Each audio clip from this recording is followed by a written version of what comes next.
Welcome back to Let's Have the Conversation. I am Desiree B. Stevens, and I pathologize the system of whiteness. Hello, Mona. Hello, Lisa. Look at you guys all up and ready to go this morning. I'm loving that. I'm loving that. Um, I want to first acknowledge that I am aware that I have not put out last week's episodes like the replay. I am playing catch up and trying to do so many things. This week is jam packed for me. I'm super excited. I've been invited to two separate groups to discuss community building, to discuss staying, to discuss nervous system regulation, all of those things. Is it? Sue says, what a beautiful surprise to see you again. I'm back, baby. And so it has been wild. On top of that, I am also putting in like two different grant proposals. It is Shady Baby's 7th birthday, 6-7, on Friday. So, and just like coming back full-fledged, um, it's just been a lot. It's been a lot. You know, you guys know that I was doing the IEP meeting last week. So it has been so much. So I will be playing catch up. So be prepared and forgive me now for the multitude of emails that you will receive. So you said, so glad you are taking care. You've held so many of us.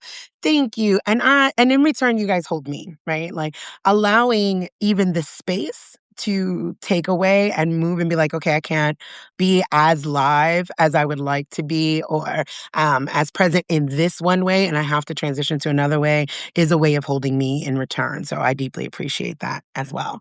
So get your drinks, your hot drinks, your cool drinks, whatever, whatever. I am working on staying inside of a theme throughout the year. Last year, we started off with the 100 Days of Community, and we were here live every single day. And I love that. And then we transitioned into the 3 times a week. And then I was able to take a break. And this year, I want us to focus on kind of staying in themes. What I realize is many of you follow many of us, right? And I do not want to overwhelm the system. Good morning, Jody. I want it to make sense. I want it to stick. I want us to be deeply intentional about the work that we are doing and ingesting and metabolizing at all times. So I want to kind of stick with themes. If you've noticed, I've not doing weekly liberation lessons. They are monthly. They are coinciding with Leah Tyoxon's astrology report for 2026. And we will be live. Well, not live, but we will have a Zoom on Thursday talking about March, which is where I bring the liberation lesson to her astrological point of view. Another collaboration is myself and Zonba Lines, where we are talking about inconvenient truths of community. So just kind of staying in line with community, how we do this work. So you know that in this space here, that's what we're going to be doing, right? So there's not these jolts to the nervous system. Oh God, what's Des going to be talking about? Yesterday we had Sunday, Somatic Sunday, and we talked about staying. And I'm going to share that with you guys that were not there. Um, and have our 3 talking points, all the same thing. But everything's going to be staying in an arc, you know, myself and Lady Speech, myself and Kokai, all doing the work that we are collabing on together will stay in tune with community building. That is my focus for this year. So we could get really, really good at it. So we could stay, so we could understand, so we can move through rupture and repair, so we can learn the difference between alignment, right, and agreement. We do not need to agree to be in community. I assure you, you may not even like the people you're in community with. I don't all the time, and I am not always likable. It's great when people do like me, but not everybody does, and that is okay. And that is something that we are going to learn as we move through these things. So sit back, grab your water, coffee, tea, whatever it is, and let's get to it. Oh, I needed that too. This morning, we're going to be talking about the power of staying. If you caught myself and Zon Valines' podcast last week, we were talking about how community is not automatic safety. There is this idea that, okay, I'm going to get into community and all of a sudden I'm going to be safe. That is not true. That is not real. On top of that, when you are talking about various dynamics and intersections, you are not always safe for the community that already existed and was built. So when we're watching this huge shift from anti-racism into community building, anti-oppression, etc., you will see this influx of white people like, no, but we need community. We need to all work together. Newsflash, we all needed to work together all of this time. So whilst I understand your awakening, there is a process that you have to go through. And this is that reckoning, right? Where you have got to deal with what has not been created. And we are going to help you create that. But this is going to take certain skill sets. Community takes skills. Conflict takes skills. Conversation takes skills. It's not just something that happens because all of a sudden you see that you are unsafe out there in the world. We know, we've been saying that, and you deserve safety, and I'm going to help you get there. Okay? So, the power of staying. 3 talking points. That's how I do this. 3 talking points, 3 reframes, 3 reflections. The 3 talking points are 1, staying in your body. Be's free verse says deconstruction is definitely uncomfortable. Deeply, deeply uncomfortable. Deeply. 2, staying without fawning. This one is super important, and I want you to kind of put a pin in there. 3, staying through tension builds community. See how we have this lovely learning arc? Mm, I love it. I am going to try to be timely as well. So we're going to move through.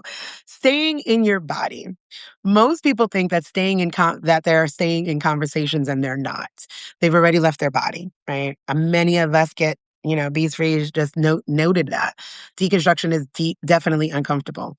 When we get uncomfortable, we have been socialized into certain acts, and dissociation is definitely one of them, right? We kind of leave our body. We're there, we are mimicking, we are performing listening, but we've checked out. We're out of there. Out of there, out of there, out of there.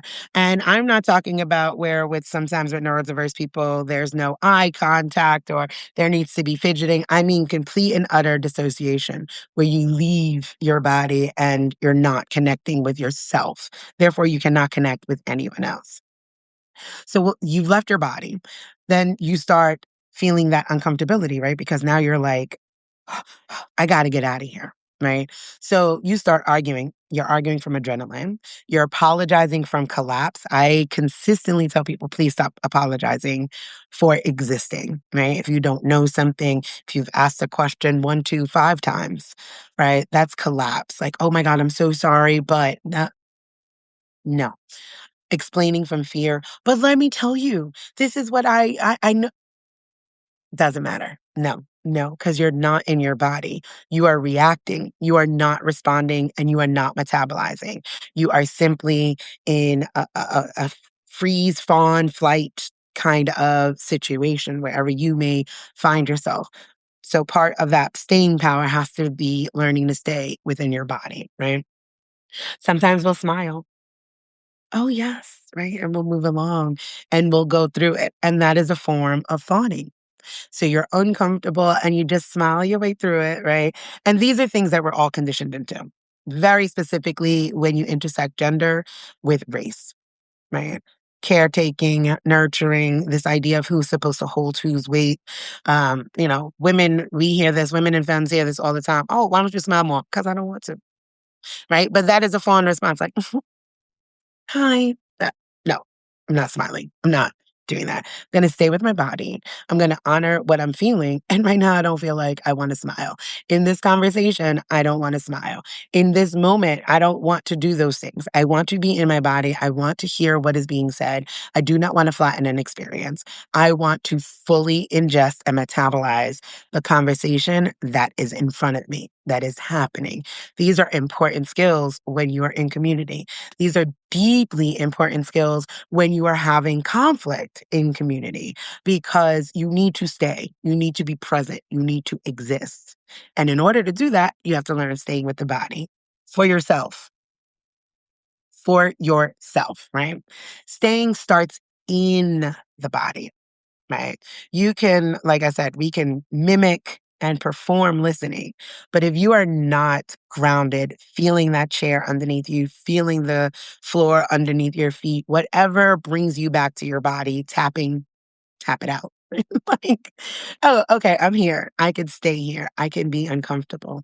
When you're able to do that, you are then able to say, if something is making you uncomfortable, remember we talked about this before, your discernment. Am I uncomfortable or am I being harmed? Too often in these spaces of community building, of deconstruction, of decolonization, of anti racism, or whatever space and phase that you are in, too often that gets really deeply confused. Like, oh, you're harming me. No, you're just uncomfortable. You're just uncomfortable and you have to learn the difference of is this harmful or am I uncomfortable? And the only way you learn that is learning how to stay in your body, learning how to feel those sensations. What is coming up for me? Where is this coming from? When have I experienced this before, right? All of these sorts of things. Who, what, when, where, why, and how. Let's run through those. Let's keep it really simple, really elementary to start questioning where is this programming coming from? What is happening in my body? And how do I remain in the midst of discomfort? Okay. So, the reframe that I offer for staying in your body is we think that staying means enduring discomfort. Bees Free says, chronic fixer. Am learning to breathe and sit through that urge. Yes. We talked about that yesterday on Somatic Sunday, is that fixing is another one, right? Like, it's like, okay, I'm going to make this all better. Some things can't be fixed, friend. Sometimes I don't want it fixed. I want you to hear. I want you to listen. Because when we jump to the fixing, we are not dealing with the root of the issue, right? I could fix uh you guys know I've had so many water problems, and I'm saying that because this damn water tank is leaking again in this cottage, and I came in and there was a pool of water, and I'm like, Jesus, just I cannot. I fixed this thing a multitude of times. The issue is I have externally exposed pipes, period, right? It's an addition on my property. It runs the plumbing runs to my house, so some of it is underground, right? Like for the toilet and the water for disposal, so it can run into my house and run into uh, the sewer or what have you. However, there is a portion of the pipe that is exposed. I'm going to consistently have issues. So I fix this one thing. I'm going to fix it really quick without assessing the true issue. Right. So now when I'm sitting there, I'm like, oh, shucks, let me go get some pool noodles, some thermal tape, and let's wrap these things up. And 9 times out of 10, I will not have these issues next winter. But when we rush to just fix the immediate, we are not assessing the larger picture and what is the root of the issue, right? So that is definitely one way of escaping and not sitting with that discomfort. So I applaud you for recognizing that, right? And that's what happens when you stay in the body. You start recognizing the things you do to avoid doing the things you need to do. I like that. Trying to remember that one. So the reframe that I offer here is we think that staying means enduring discomfort. No, didn't say that. I'm not saying stay anywhere where you have got to consistently be uncomfortable. That is not it. I am saying that staying means staying regulated enough to choose. You may be uncomfortable. I am not always going to deliver everything with a smile. Many people, I really enjoy the description that people give of me. It was like, I'm not sugarcoating shit here, right? But I'm doing it with deep love. And it is truthfully a deep love of community, humanity, friendships, interconnectedness, a recognition that we are all kin, right? Us, people, living, all the living things, the earth, the sky, the water, all of the living things, we are all interconnected. We are all kin. That is where this work roots in for me. So, yes, I'm going to deliver it. It's not always going to be, with a smile and comfortable, but it is going to be coming from a place of love. So, when you are learning what's discomfort and what's harm, and you're trusting your body, you get to stay and recognize, how do I choose this? Which one, right? So endurance is bracing, right? Like, oof, shit. this is going to be uncomfortable. I'm not asking for that. I'm asking for your presence. Staying means being present, recognizing and even being able to verbalize, this makes me uncomfortable, and I'm going to stay and do the work anyway. I used to tell people that all the time. The point is staying and doing the work anyway. We're all going to be uncomfortable. We're all uncovering clues and truths about ourselves, about how we show up in the world, about the harm that we've caused. If you think that you walk through this world and you have not harmed anybody, you are lying to yourself. And you need to get over that lie before you could do anything else. I've caused so much harm in my lifetime. I'll be 47 in April. And I have caused harm to those that I love the most. I share with you guys consistently. My eldest doesn't talk to me. Obviously, somewhere down the line, I caused her harm. I've harmed friends. I've harmed lovers. I've harmed spouses. I've harmed uh, systems, right? Yeah, those are good. But I have caused harm in community. That is inevitable. How do you repair? How do you move through the rupture? And you move through that rupture through staying, through being present, right? So endurance says, just get through it. Just get through it, right? Bear down. We could think of how many things can you think of that we've been taught? Grin and bear it is one. I'm not going to grin and bear shit. I'm going to sit down and recognize what's happening in my body. I'm going to honor that truth and I'm going to stay present through it. And if I can't, I get to choose like, hey, this is feeling a little too much for me. Can we please put a pin in it? I'm big on put a pin in it. Let's put a pin on it. We can come back to this, but it's a little too much for me right now. I need to sit with what I've received so far. I'm really big on bullet pointing things and coming back to a conversation. That's my style. You can find your own, right? Staying says, I am here, I can feel this, and I can respond, right? That is how you build capacity. I'm not trying to make you guys tough, okay? I'm not saying suck it up, buttercup. Sometimes I do. I am saying that I want to help you build your capacity, your awareness of self and where you fit in, right? Because yesterday at Somatic Sunday, we practiced that pendulation, right? Let's go to activation. Let's call ourselves back to safety. Let's go back to activation. Let's call us back to safety. These things are going to help you build your capacity. Good morning, team. All right. Two, I'm going to take some more water. My throat is parched. Staying without fawning. I focused on the fawn part because fawning looks like staying. And I want you guys to get, again, some discernment and awareness with your body. Fawning is so deeply intrinsically trained into us due to the way that we are socialized in this world, under class, under race, under gender, all of the things, all of the isms. Tane says, I'm sorry I missed Somatic Sunday. I fell asleep 5 minutes before it got started. Sounds like you were honoring your body. That's absolutely fine. If you'd like me, I could email you at least the script, right? I don't like to share out the video unless it was shared in community, but I could definitely email you out the format and what we've discussed. That's not a problem. So, because fawn looks like staying. Fawn keeps the peace, right? We're going to go into those 15 pillars of supremacy culture, folks. Write it down, take a picture, get a magnet. That is always going to remain my free offering. Always pay what you can on those 15 pillars because when you have that, when you know that, you will see how they show up in every single aspect of our lives, which makes it that much easier to dismantle those pillars, right? When we recognize, oh, this is what that's holding up, right? So fawn keeps the peace. That is fear of open conflict. I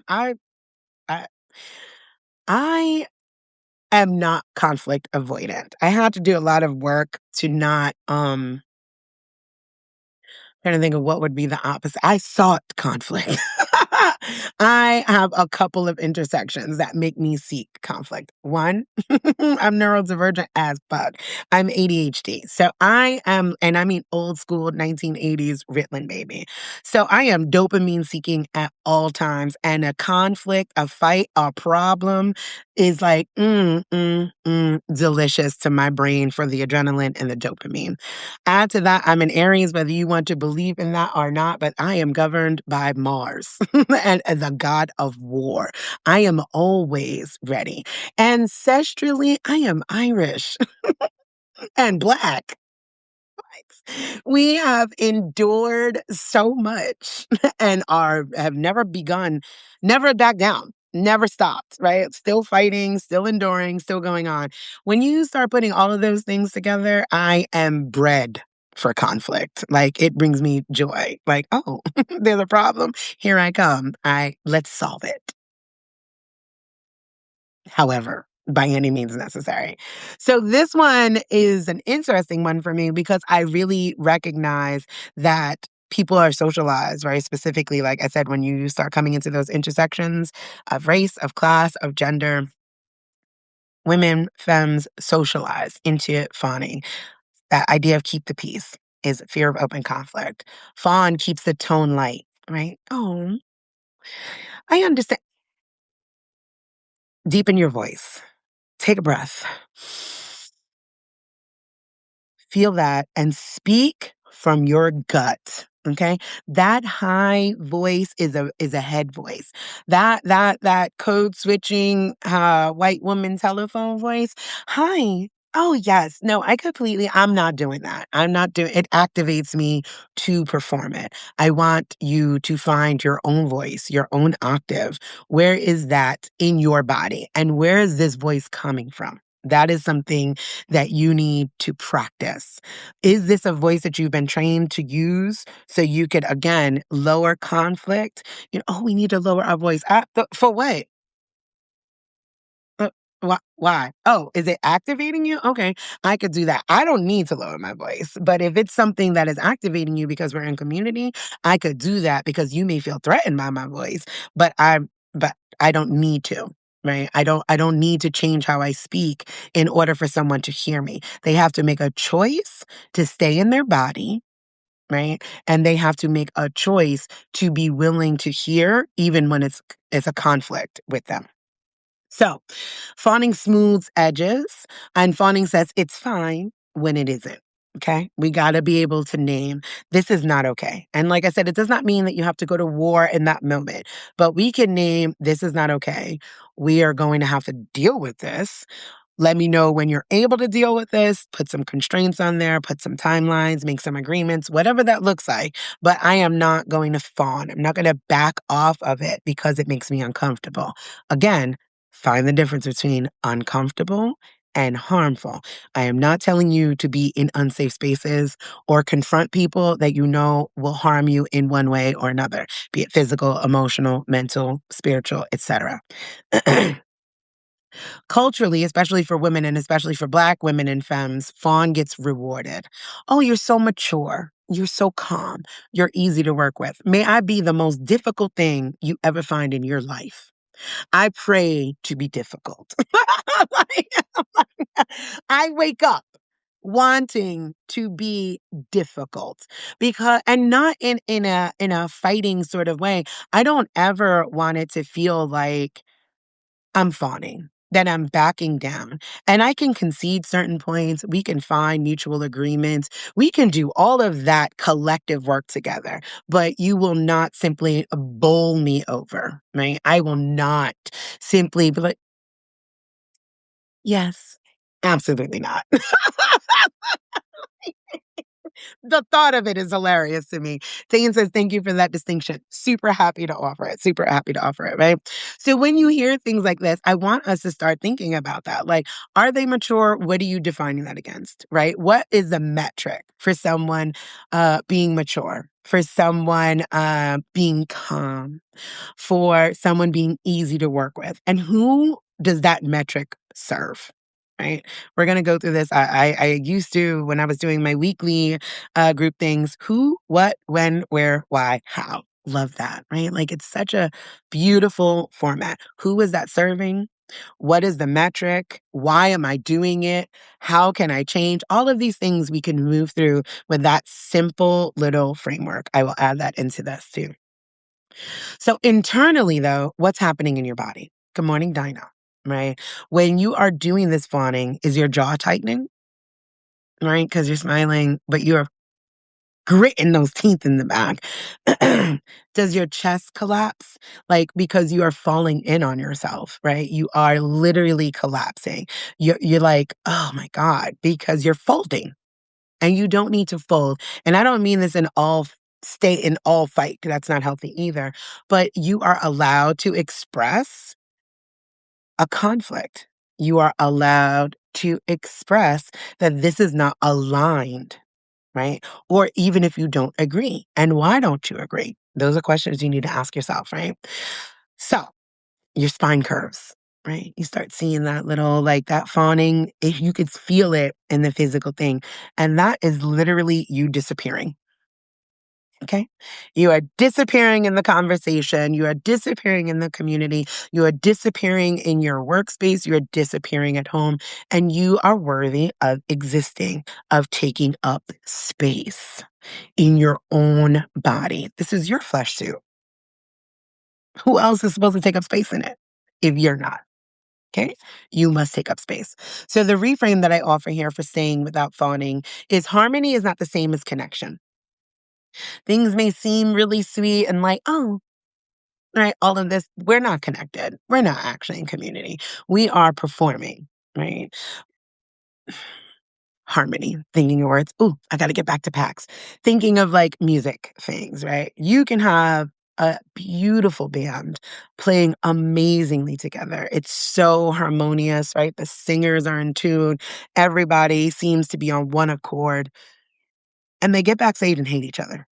Absolutely can't stand. They're great together singing though. It's they make beautiful music. That's harmony. That does not mean that there's connection. And those two things don't always coexist. So learning that discernment, recognizing, are we harmonious or are we in connection, right? Because sometimes that's not the same thing. And that's important to notice. Connection can hold tension. Harmony avoids it. Right? We need to be able to hold that tension between us to say, this is not working. I want it to work if that's something that you do. I want to remain in community with you, but we have got to move through this tense point. And we can only do that when we're able to stay in our own bodies and honor our own truths. So staying means keeping your shape in the room. You do not need to escalate. You do not need to shrink. You simply remain. Right? You are here, I am there. And from this point is where you start building those boundaries. You have healthy boundaries, right?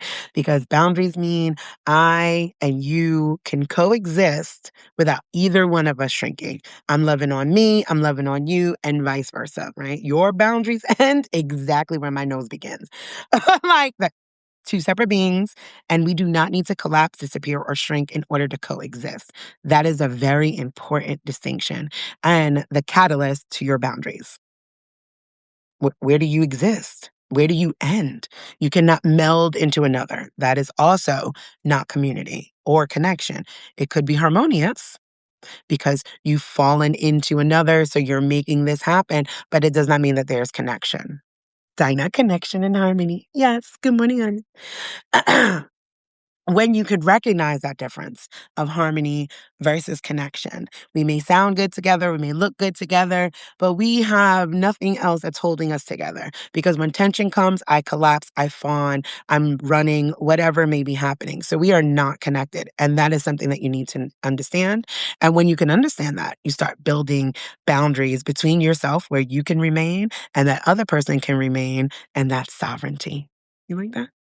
More water. Take a breath.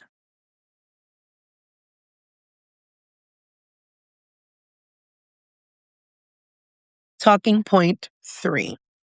Staying through tension builds community. This is a big one because fear of open conflict, perfectionism, only one right way, either or thinking, so many of those pillars exist when we're coming into this work. No, I know how to do it. No, I know how to do it my way, friends. Okay. I'm not saying I'm the end all be all to anti oppression, anti racism, community building. I'm not. There's so many people out here doing this work, and I'm loving that. There's so many people moving into somatic work, nervous system regulation. So many people recognizing this is grief work, this is trauma work. When I first began, I was offering somatic breaks even on TikTok. I'm like, okay, you know what? We've done enough. We've done enough. I used to give lessons and I'm like, take a somatic break. I would usually like do an overlay of the rain or my kids playing or the chickens of real life. And I'm like, take a break, right? When I first began, I reminded people this is grief work, this is trauma work. And I am seeing so many people move to that. And I'm loving that because what that says is we are starting to come on one accord, right? We are starting to align. That ancestral energy is coming down the pipeline and moving this movement forward to help us get into community onto the other side of this hellscape that we are existing in. And I'm just here to help you build those skills. Dinah says, yes, staying through tension builds community. Thumbs up. Correct. So community does not break because of conflict. That is a misnomer, right? Oh, we're not friends anymore because we had this problem, this beef. Oh, I don't want to be in that community anymore. No, that's white people shit. I'm going to just be honest and say that as uncomfortable as that make you feel because white systems of whiteness demand, demand conformity and assimilation. Demand it in order to exist, right? Like as long as Christianity has existed, colonial Christianity has existed, colonial structures of whiteness have existed, it is always excommunicated, push people out. If you do not conform to this, if you do not assimilate to this, you are not allowed here. You do not. And that you can see that in the anti-racism work too.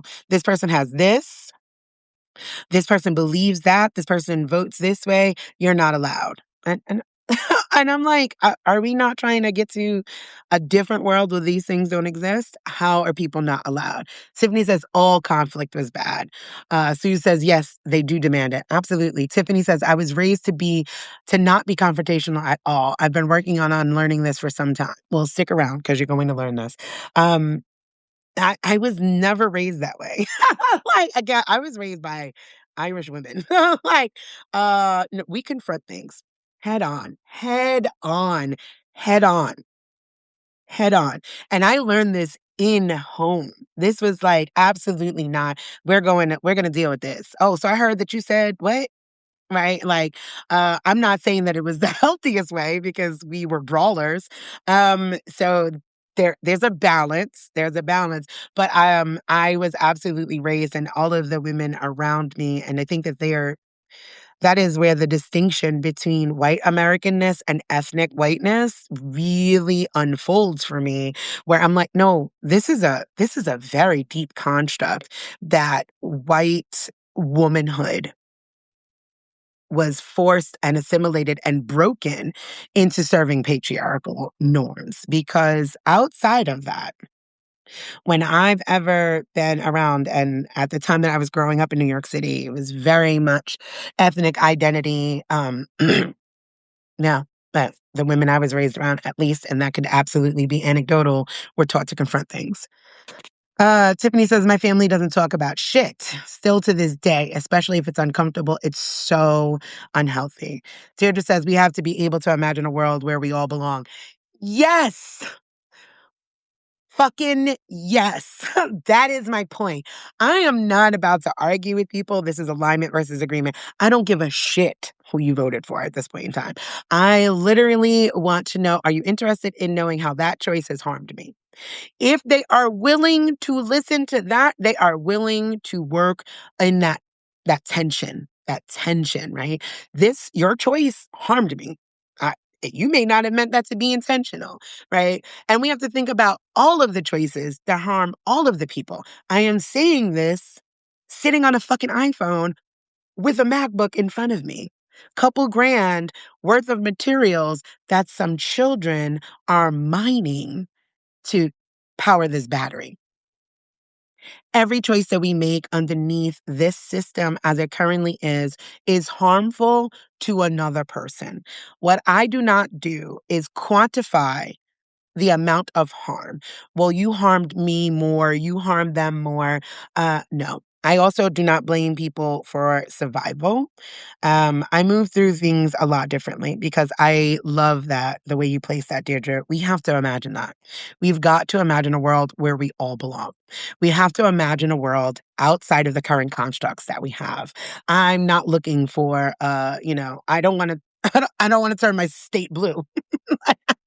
I don't want it to exist. I want self-governance. I want land back to the indigenous folks globally. I want reparations and I want self-governance. I want a true matriarchal flow, which does not mean patriarchy in pink. It means child-led, child-centered community building. That is what I want. And so none of these things are going to serve us over there until we learn how to move through those things.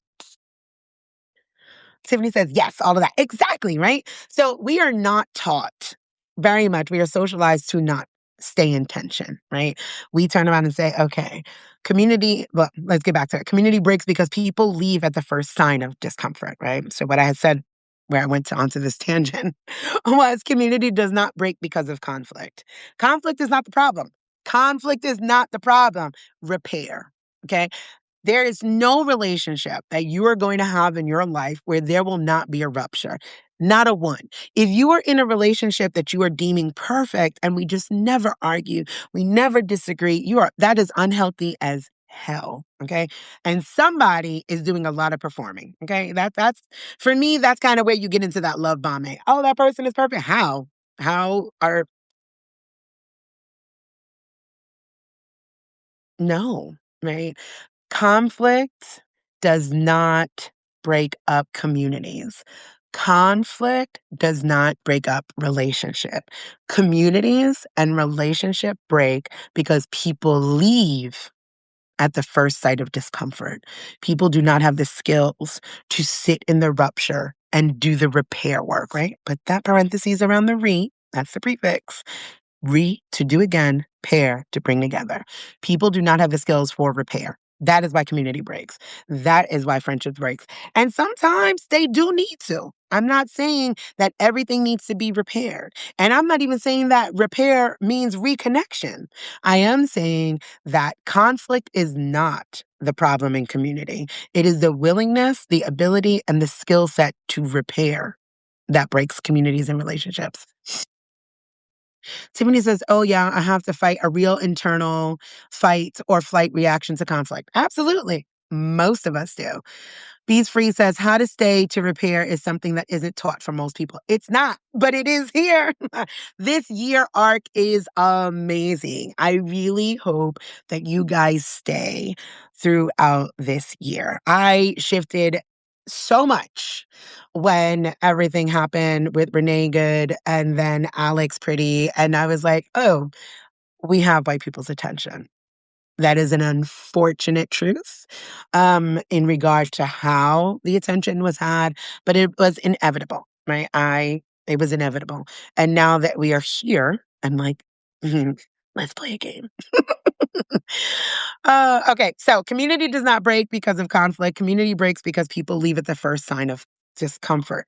Fight, blight, freeze, fawn. Supremacy culture trains exit, right? It does not teach us to stay. Sense of urgency pushes us to react, right?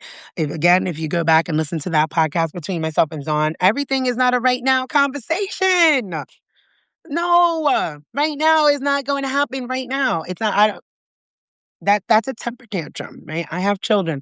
I have raised five in my home. Um, that's a temper tantrum. Those are valid. This is not me saying dismiss children. You know, I actually treat children like people. I know that's fucking mind blowing. This is saying right now is not the time, right? This is get up off the floor. Like we could discuss this in the car. We could discuss this at home. If we have the time and space, we could discuss this now. But I need you to get regulated. I can't reason with you when you're screaming and kicking on the floor. Can't have that conversation. Fear of open conflict pushes us to avoid, right? This is that idea of keep the peace. Oh, you know how that's just boys will be boys. That's how your dad is. Oh, well, she got her feelings hurt. None of that. We all have something. The more we recognize that we are all responding and or reacting from trauma, from hurt, from our own true lived experiences, the more humanity that we cultivate. And I realize that we're all going through something. I also realize you can't treat me a certain type of way. I also realize that we need to confront how these systems are impacting and how we play a part in these systems, in no matter what system that we're discussing. If we're talking about classism, if we're talking about ableism, if we're talking about racism, if we're talking about any of the phobias, any of the isms, that is something that we need to confront. Now, we all got trauma. Cry me a river. I don't know what to say about that. Yes, that should be the connection, not where we stay. We're not building trauma bonds. We are recognizing each other's humanity. We are all coming from a point of hurt, from a point of trauma, hopefully grieving these realities and trying to see how we stay with the tension, how I remain in my body, how I continue to keep my sovereignty, have my boundaries, loving me, loving you, and still dealing with the conflict at hand. That is the point. Defensiveness pushes us to protect the ego. Listen, pride goeth before the fall. Sometimes people's egos are too big to exist in community, right?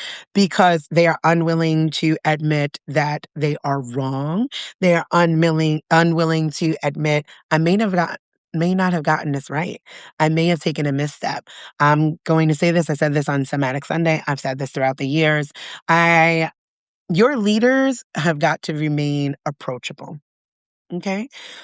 If at any point in time I become beyond reproach, if at any point in time it's my way or no way, leave. You are not safe. I have now moved into, I'm so ego driven, I can't see any flaws and nobody is perfect. I'm going to fuck up. I'm going to say, oh, wow, that was wrong. My bad, right? That's super necessary.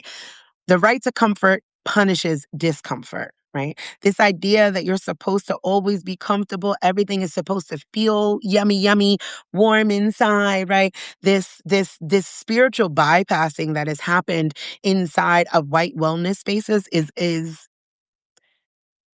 the antithesis to healing. You're not always going to feel good. You're going to have to sit with that discomfort. You're going to have to sit with some very uncomfortable truths. You're going to have to move through, where did this come from? How do I get through it? You're going to have to find out where your pipes are exposed, friends, or you're going to keep having leaks. That's just that simple. So staying dismantles all of that. All of that at the same time. Let me go up to Lisa. Lisa says, just because I resolve a conflict doesn't mean that the person is entitled to access to me again. Absolutely. That's why I say repair does not mean reconnection. We could fix it, repair it, and I still don't want to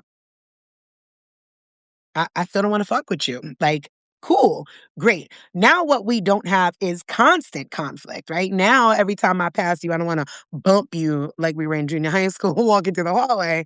Okay, cool. We moved through that. I appreciate that. I still have no desire to be connected to you whatsoever. And that's absolutely fine. Sue says, thank you for making that about white wellness spaces. Oh, yeah, because that spiritual bypassing, like, no, we're just going to breathe through. What? Breathe through what? You have not confronted anything that even choked you up to open you up to breathe through. That is something that we must get into. We are not able to bypass it. Sue says, naming it. Oh, no problem. So thank you for naming that about white wellness spaces. Absolutely. Because it is something that needs to be named. And it's not an indictment, right? Like, it's not like, oh, you're just horrible people or horrible spaces. It is, you don't know, and you are doing this, and it is harmful. And it still is not building community, right? Like I always say about yoga in white wellness spaces, I'm like, what if you just called it stretching? What if you just called it stretching and breathing? Because yoga is an entire spiritual practice that comes with a lot more than, a freaking glorious sun pose, what have you. There's so much more to it than just that, right? And when we do that, we're bypassing the harm that we are taking portions of someone's spiritual practice and imposing it upon people and saying, this is going to make you better, with none of the philosophical backings and the thousands of years of true yogahood, true yoginess, true bodhisattva, right? Like, none of that is actually happening. You are telling people to breathe and stretch, and that's supposed to be a healing modality. It is for tense bodies, it is not for deeper connection. That's all. There we go. So, the reframe that I offer here for staying through tension builds community is conflict is not a threat. Okay. Let's move that out, right? Let's take that away. Conflict is not a threat. Incapacity is, though. If you do not have the capacity to be in tension, that is a threat to community. If you do not have the capacity for conflict, that is a threat to community and connection. If you do not have the capacity for conversation, for repair work, that is absolutely incongruent to being in community and in relationship and having connection with people. The ability to stay in tension without collapsing or controlling is what makes repair possible. Staying in community is infrastructure. Okay? So, shake that on, shake it on. We made it through our 3 talking points. And I'm still under time. I'm super proud of us. Me, because it's me. It's not you guys, it's me. So, our 3 talking points were 1, staying in your body. 2, staying without fawning, because that's often mistaken for being present. 3, staying through tension builds community. Now, here's what I want to offer 3 reflection points. I'm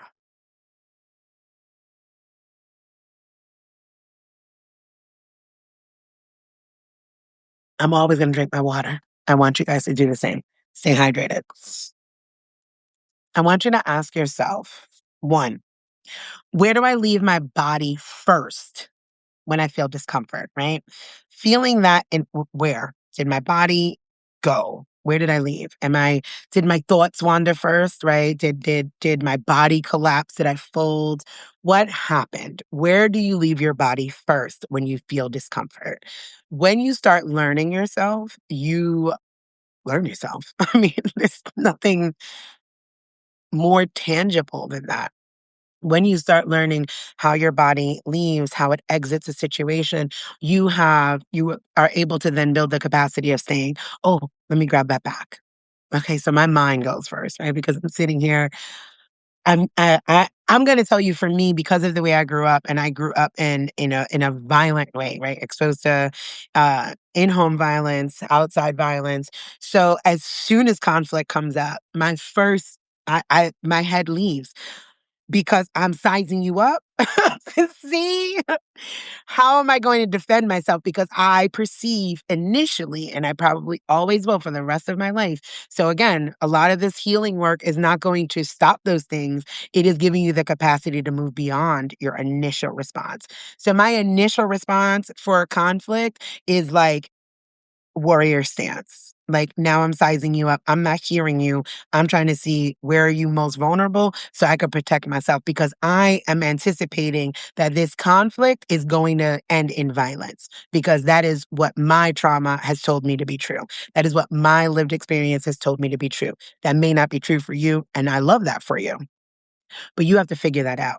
Where does your body go? So my body leaves to get immediately into warrior. Align, and where can I stop this threat? So then for me, when I recognize that I'm doing that, I'm like, okay, you are safe. You are 46. You're not about to be fighting anywhere. Like, are you really in danger? Is this person posing a threat? So I come back into alignment with myself, and I'm like, okay, I am safe. I am back here in my body. I am able to hear this. I am able to hold this tension. And if I need to sit with it, then I'm gonna sit with it. Like, wow, you said some things and you really brought that to my attention. I don't have words right now, but can I come back? Right? Own it, taking that accountability. I could see that. I could see where I did do that. Yes, that is your ownership of it, right? Make an apology if there is one that you truthfully feel, you know what? I apologize. That was not what I was meaning to do, but I could recognize that impact matters over intent. And then the repair work is, what can I do to make this better between us? That three-step process. If I can remember, I will share. I did this three-step process with Shady Baby when she caused harm with a classmate. So these are things that I'm teaching even with my own children. So moving through that, right? So ask yourself, where do I leave my body first when I feel discomfort? Two, where do I confuse fawning with kindness? Because this is a big one.